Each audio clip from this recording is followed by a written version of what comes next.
Hi, I'm Andy Ruzicka. And I'm Erica Ussery. And welcome to The Daily Mix. So today is National Zoo Lovers Day. Did you know that? I didn't. I was behind a computer all day. So you haven't gone to the zoo today? I didn't go to the zoo. I didn't either, because it was like a thunderstorm or something. So, but we do have a couple of fun facts in honor of National Zoo Lovers Day. The first one is the Vienna Zoo is the oldest existing zoo, and it was opened to the public in 1765. So wow, zoos have been around for a long time. You can see a good picture there.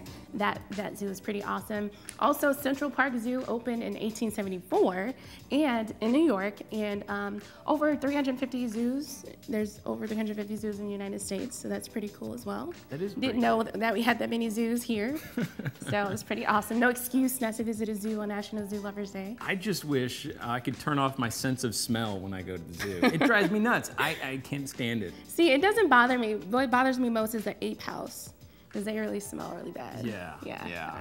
I had a roommate whose feet smelled like the elephant cage, so I always associate it badly whenever I would have come up with a creative way to kick him out, because I wouldn't be able to deal with that.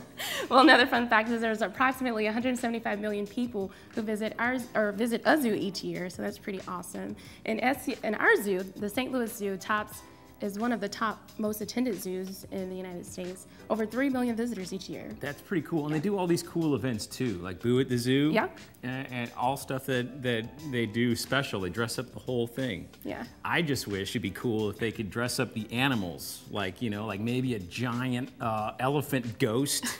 Or maybe an elephant dressed as one of the Pac-Man guys, and he's kind of coming around. That'd be hilarious. But the only thing is though, like you know how it's hard to dress up your pets and to keep your dog in like the little cute little coat or whatever you bought it. I can imagine a wild animal keeping on a sheet or whatever you want to put over it. Just at least put a bow tie on a polar bear. That's all I ask. I would love to see that though. Yeah, they'll probably get a lot more visitors if that's the case. Well, zoo's always a great way to get your favorite memory of St. Louis. What would be your favorite memory that you've experienced in St. Louis then? I don't know, there's a lot, but I think my favorite or most memorable was when I first visited the Arch when I was a kid. I had to be like 8 or 9. We took a school field trip, and just to look at that picture and how tall the arch is, I remember going up that little rickety elevator, terrified, and getting up to the top. And I was brave enough to actually lean on the window and look down, but it was pretty cool. You're a braver soul than I, definitely. You still have to go. We have to get you up the arch. Yes. You can't live here and not go to the arch. Well, my favorite memory is Busch Stadium as a kid. My family used to go. Old Busch Stadium. So we sat at the very tip top of the stadium. You could look out, and I'm afraid of heights, so I held on for dear life on the edge. Oh, and I don't know why. We always brought our gloves. Like we were at the very top section. and we're like, oh, it's coming, it's coming, it's coming. And it fall. We're like, oh, it's just the wind. Next one, next time. And then gravity takes it down. So blame it on gravity. Definitely, you guys. But let's get down to the Daily Mix. Yes. Let's see what's happening here around St. Louis. Always good stuff happening. And of course, this weekend was no exception. We had the St. Louis Improv put together this event, and it was the International Pillow Fight. It was the International Pillow Fight Day this past weekend at Tower Grove Park. And exactly, on your screen, that's exactly what it was, a huge pillow fight. And it's done all over the world.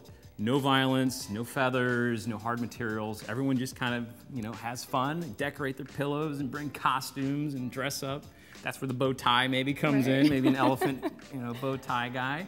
But, see the footage if you like on your screen there. Go to yourturngo.com. There's a short documentary, yourturngo.com. So it's not only for a good cause, but it also creates good memories. We're talking about memories in St. Louis, so take your kids next year. That'll be a fun event for them to go to. And you should go home and hit your husband with a pillow. I don't know how that would roll. I don't know if it'll still be peaceful after I hit him with a pillow. Like, what are you doing? Bring a camera. I want to see his reaction. That's all I'm saying. Hey, well, you know who to get at, CJ, if I hit you with a pillow. Just saying. Blame him, not me. I'm a bad boy. And speaking of Busch Stadium and the Cardinals home opener is on Monday, and it'll be at 3:15. They will be taking on the Brewers, and we want to know, where is your favorite place to watch the game? Definitely. My favorite place is at home. At home? No, I do enjoy being at the game. Being at the game is like no other experience. Do you still do the nosebleed section and like nostalgia? Yeah, that or standing. I've stood there watching. Either way, you can get in there, huh? Yeah. So definitely. Here's another cool thing that's happened. St. Louis University Museum, my alma mater. So go SLU. We've been recognized for something here.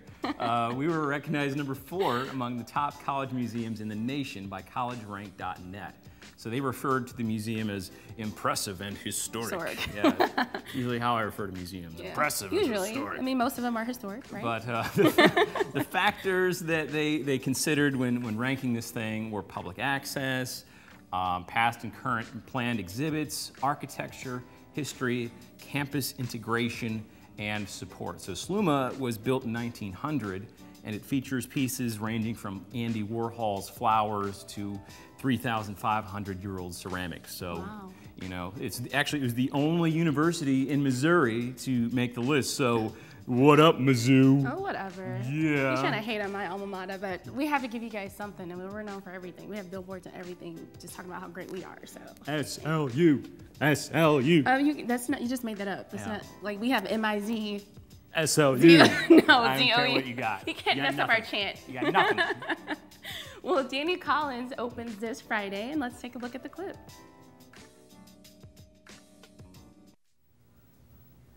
It looks kind of goofy to me. Yeah. I don't know. Well, it's good to see Al Pacino still at it. He's still working. Looking but good. He looks very cheesy in that one. I don't know. We'll see. It could be either cheesy good, cheesy bad. We'll see. We'll let you be the judge. We'll see. Since you're the movie critic. Right on. I'll let you know. I will let you know. It is coming up toward the end of the school year for all you students out there, and something that you need to think about for the summer if you're finishing up school for the year, or even if you're finished with school completely and graduating and looking for a job. Intern St. Louis, it's a new group. They launched to make searching for creative internships easier and focusing on attracting and keeping creativity in the area. So it's a brand new website. It's really cool. It breaks down companies into alphabetical order and gives clear information about college credits and dates, how to apply, because that's one of the hardest parts too. You're like, oh, who do I ask to get an internship, and call around. So it's right there on the website, and also gives you a short blurb about the company too. And that's something when they interview you, you want to be knowledgeable about what you're getting into. Exactly. So that is at internstl.com. Big, huge event that they should take advantage of. I sure wish that was around when I was in school. Hey. You're ancient though, so you know. I'm not that old. Back when they had letters out. But I always told kids now, like in your school, my only advice, well, one of my biggest pieces of advice would be to get an internship. Intern. So take advantage of that. And something else happening in St. Louis, local business leaders joined with 75 high school students from Soldan and Roosevelt high schools at Venture Cafe on Monday morning. The idea was started by Eric and Angela Roan, which Eric is actually Cedric the Entertainer's manager, so that's pretty interesting there.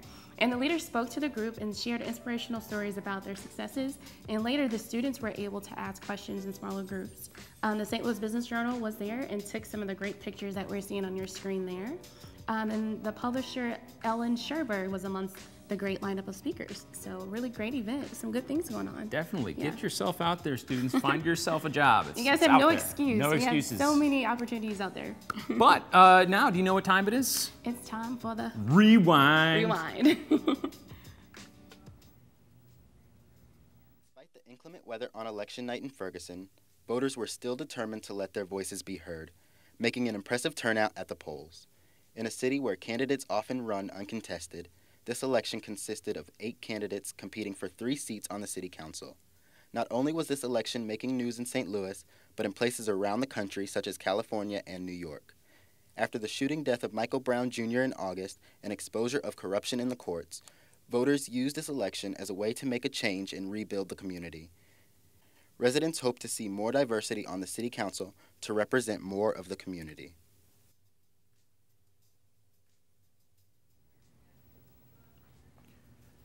For such a small community that got national attention, you know, a local election is international huge. Attention, yeah. International attention, Yeah. very huge, you know, to new board members. So congratulations, Ferguson. Yeah, well, yeah, glad we're picking up the pieces and making positive changes for the future. And speaking of positive changes, Alive Magazine, KSDK.com, and Show Me St. Louis, they're teaming up with St. Louis Convention and Visitors Commission to find an official new Explore St. Louis ambassador for the summer of 2015.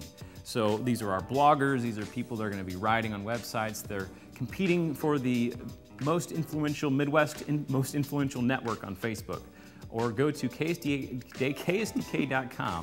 and see where what the bloggers are saying about St. Louis and how they play tourist in their own town. So vote as often as you like. 5 finalists are going to be selected to be the official Explore St. Louis Summer Ambassador of 2015. The winner will win $1,000 and be announced at the Be a Tourist in Your Own Town event on April 30th at Ballpark Village. What an awesome opportunity that is, right? Definitely. Great incentive as well, $1,000. And to be a blogger, you know, you're just going to kind of do your own thing, right at your own pace, right there at any time you like. Definitely. Well, we have to take a little bit of a turn here in the show. We have a little bit of a sad news. Last Saturday, Food Bar St. Louis had a metal show in the lounge, and on Monday morning, 2 of those bands were in a horrible accident on the way to Atlanta, and 3 people did not survive. So Food Bar will be hosting a benefit show on Saturday, May 9th, with all proceeds being donated to the families of those who passed away. If your band would like to be a part of it, or you would like to donate, you can email foodbarscl@gmail.com. Again, that's foodbarscl@gmail.com. And my condolences and prayers are with those who were involved. Yeah, tragedy. And another St. Louis tragedy happened a long time ago.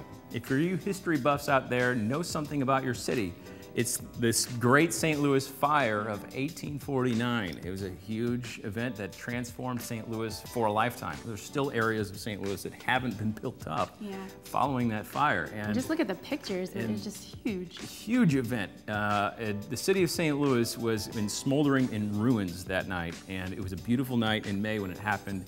So you can learn about this. They're hosting this event. You can relive this harrowing night and learn about the cause, what caused St. Louis to burn that night, and see a lot of the effects of the devastating tragedy, and learn about the history and the many volunteers who braved through the night, really fought the fire through the night, and to really save the city. Yeah. They saved St. Louis from utter destruction from this fire.